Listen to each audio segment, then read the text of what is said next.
I've lived with the voice for 11 years now. 11 years since I first heard the pained whispers drift up from the back of my mind. 11 years since the accident. I don't remember much from before the wreck, probably about the same amount any person does from their first 7 years of life, but I do recall every detail of the day that everything changed for me.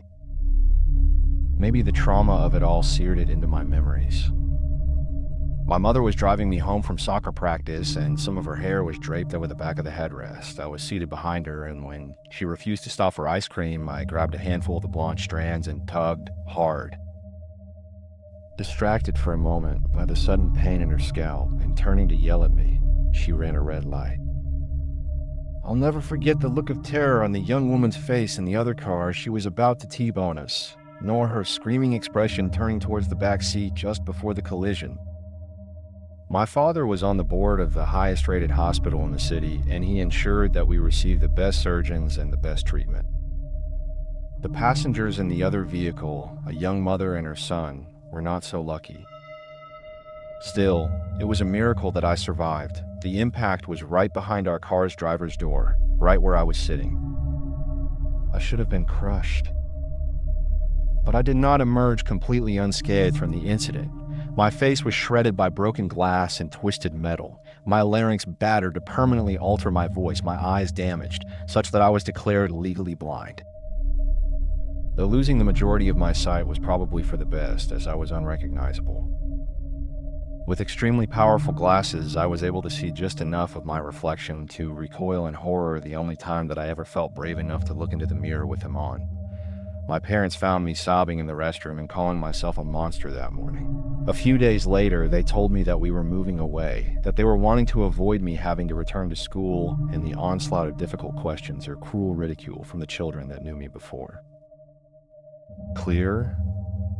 Across the country, we went from west coast to east, leaving everything behind, including all of the photographs of me taken prior to the accident, which my mother and father explained they did as a kindness to avoid any reminders of how I used to look. We were starting a new life, and they seemed intent on addressing the accident and my disfigurement from it as little as possible. In fact, it seemed at times that they wanted to pretend that it never happened. My mother sustained some superficial damage as well, but she became expertly adept at hiding her scars with makeup, and both of my parents refused to elaborate to anyone that inquired about my injuries other than to say we were in a car wreck, that I was a perfectly normal little boy whose physical wounds shouldn't define him, and that they would discuss it no further. Often I appreciated their attitude, as they worked fiercely to ensure that my childhood was no different than any other, but there were days that I wished they would at least be willing to talk to me about it. Like the night that I first heard the voice. 6 months after the accident, we were settled into our new home, and I wasn't quite yet adjusted to my surroundings. So it was not a surprise when I awoke in the pitch black of my room at some point in the middle of the night. Without my glasses, I wasn't able to see the numbers on the clock to tell me exactly what time it was, but the chirp of crickets outside my window and the absolute absence of light told me that it was well beyond my bedtime. And it wouldn't have much mattered if I could see the clock anyway, as I was unable to turn my head to face it. My body was frozen. No matter how much effort I exerted, I couldn't even wiggle a finger. I was petrified. My breaths came rapidly, and I tried to call out for my parents, but my vocal cords refused to vibrate. And then I heard it. "Who are you?" A childlike whisper grated through my head, a voice simultaneously familiar and completely foreign, originating from somewhere in the depths of my brain. "What?" I replied in thought, still unable to speak aloud. "You shouldn't be here." It sounded just as frightened as I was, trembling near to tears. Then, without warning, my left arm moved. Absent my command or me willing it to do so, I felt it raise up off the bed and ball its handball into a fist. Open and closed, open and closed, the fingers curled in and out as if trying to grasp something in the air. "You shouldn't be here." The voice screamed at me in an instinctual self-preservation, I yelled back at it in my mind. Stop. Leave me alone, willing it to go away with every ounce of strength in my tiny body. And my arm fell back to my side. Then suddenly, as quickly as it had come on, my paralysis lifted. Sweating profusely, I threw my covers off and ran for my parents' bedroom as quickly as I could. One small benefit to my new condition was that I could navigate much more easily in the dark than others. Most days, I didn't even bother with my glasses as they gave me a headache, and I got very used to finding my way without the benefit of sight. The route from my room to my mother and father's was already memorized, and I was shaking them awake less than a minute after regaining my mobility. It wasn't easy for me to explain to them what had happened, as they were having to translate the hysterical words I managed to gasp out through fierce hyperventilation. But eventually they pieced together my story of the voice, and how I briefly lost control of my body. I expected that they'd be scared too, that they might even take me to the hospital, yet I was shocked when they barely reacted. It's not as if they were cold and uncaring. They did comfort me. My mother rubbed my back while my father described sleep paralysis, saying that that was very likely what I'd experienced. And they kept repeating that it was a perfectly normal thing. Even as a young child, I could tell there was something wrong with their logic. Dad noted that sleep paralysis could involve hallucinations, accounting for the voice, and a loss of motor function, accounting for me waking up frozen. However, it didn't elucidate how my arm had moved on its own, or the strange grasping motion it kept repeating. He had no answers for that, other than to tell me that I was okay, that I was safe, that the voice hadn't hurt me, and that the worst part of the experience was only the fear it induced. But he did warn me that it might happen again, and with his warning, he tendered some advice. If the voice comes back and you find that you're not in control anymore, just do exactly what you did tonight, okay? Tell it to go away and that you're in charge, he said. And with no other guidance or plans on how to deal with it, when it did return again and again, that's exactly what I did. As I grew, I learned to live with it. Neither of my parents were willing to discuss it beyond that first night, other than to reiterate my father's instructions, and it only infrequently impacted my existence. By the time I was 12, I had heard it on 9 different occasions, always at night, always awaking me from a deep sleep. The physical manifestations were identical each instance, complete immobility other than my phantom arm grasping at the air. But the phrases that wormed through my mind changed. Not fair. Leave. Your fault. Stolen. However, every time it looped back around to, you shouldn't be here. And though on each intrusion I was able to fend it off by telling it to leave and that I was in control, every occurrence resulted in pure terror for me. No matter how many times my parents repeated that it was sleep paralysis and there was nothing to fear long term, I was still worried that one day it might take over for good. That one day I would become a passenger in my own body, especially considering that I didn't understand why it was happening. As I mentioned, I didn't have many memories from before the accident, but I was certain that it had never happened before then. I surmised that there must have been something about the wreck that triggered it, and it wasn't until 5 years after it happened that I first heard the term survivor's guilt. My mother was watching a daytime talk show, and they were interviewing guests that had survived traumatic accidents, one of whom described something similar to what I was experiencing. A voice in their head nagging them for still being alive when others had died. Listening to their story, I found myself empathizing with them. Maybe subconsciously I was punishing myself for causing the accident by distracting my mother. Maybe you shouldn't be here, was the voice telling me that I shouldn't be alive when it was my fault that other people weren't. But it wasn't a perfect fit for everything the voice said. What did it mean when it told me to leave or said stolen? It was more difficult to view those words the lens of survivor's guilt. Yet it was the best theory I had and the one that I carried until I was 15. Until I met my best friend Carl in freshman homeroom. The first real friend that I made after the wreck, he didn't care how disfigured my face was or that I couldn't see. A bit of an outcast himself, we quickly bonded and I shared everything about myself with him, including the details of how I received my injuries. and of the whispers in my head. My father had told me, explicitly, that I should never speak about the voice to anyone else. Really, he told me never to speak of it at all, but especially not to mention it outside of our house. However, I trusted Carl implicitly. He told me about his struggles at home, about his mom's drinking, and his dad's neglect. I didn't think it fair to hold back any details of my life from him. So, it was Carl that gave me my second theory on the origins of the voice, as he didn't agree that it was a simple case of survivor's guilt. He suspected an attachment. Carl was much more into the world of the dark and creepy than I was. It suggested that the spirit of the boy that had perished in the other vehicle may have searched for the nearest living body it could find after it had been ripped from its own and crept inside. In his words, inhabitation was a much better explanation for what was happening to me than survivor's guilt. And for the first time, I considered that possibly what I was hearing wasn't a manifestation from my own mind, but was someone else speaking with me. It would explain why the voice hadn't aged with me over time. Why every night that it returned to me, it still sounded like a scared and angry child. And I had to admit that every phrase the voice had uttered made more sense when viewed from that angle. We theorized that the boy's soul didn't understand what had happened to it, that on nights when I was particularly vulnerable, fast asleep and emotionally peaceful, it could push me aside and briefly gain control of my body, that it was confused and thought I was the intruder. Leave. Stolen. You shouldn't be here. But though it illuminated why the voice might be saying some of the things that it was, our hypothesis also pointed to a grim conclusion. The boy wanted me out. My fear of one day becoming a guest within my own body grew.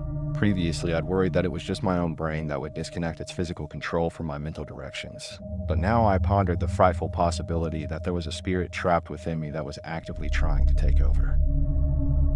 However, in addition to the dread, the prospect also filled me with a deep sadness. As the voice had forcefully reminded me several times, it was my fault that it was in this situation. I had distracted my mother. I had caused the accident. It would still be happily residing in its original host, if not for me. I asked Carl if there was anything we could do to try and free it, surmising that sending it on would be preferable for it than forever residing in an alien world. He recommended that we try a Ouija board, thinking that we could contact the imprisoned soul and help it comprehend what had happened, thinking we might even be able to get it to leave once it realized that it did not belong in this world anymore. Yet over the next 3 years, we made more than 50 attempts to communicate with the spirit directly, resulting in more than 50 failures. No matter the time of day, the ambiance we set, the music, the scents, the incantations, the boy would not speak to us. But he still came to me at night.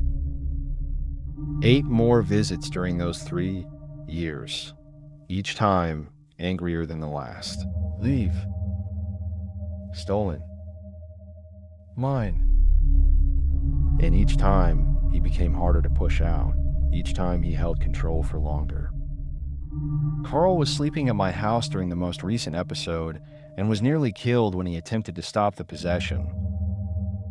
He had awoken to the distressed noises of me struggling for power over my faculties and saw my arm rise from the bed, making the repetitive, squeezing motion I detailed to him. Knowing what was happening, he tried to shake me from the trance, but was unsuccessful in rattling me free. And then I witnessed my own body attack him. Throttling blows landed on Carl's chest and face. I sprang from the bed and pinned him to the floor. Hands that I couldn't stop wrapped themselves around his throat and began to crush down on his windpipe. Leave! I'm in control! Leave! I'm in control! I shouted inside my head, desperately trying to regain power over my fingers before the life drained from Carl's face, and mercifully I felt my grasp begin to loosen just as his eyes were rolling back in his head.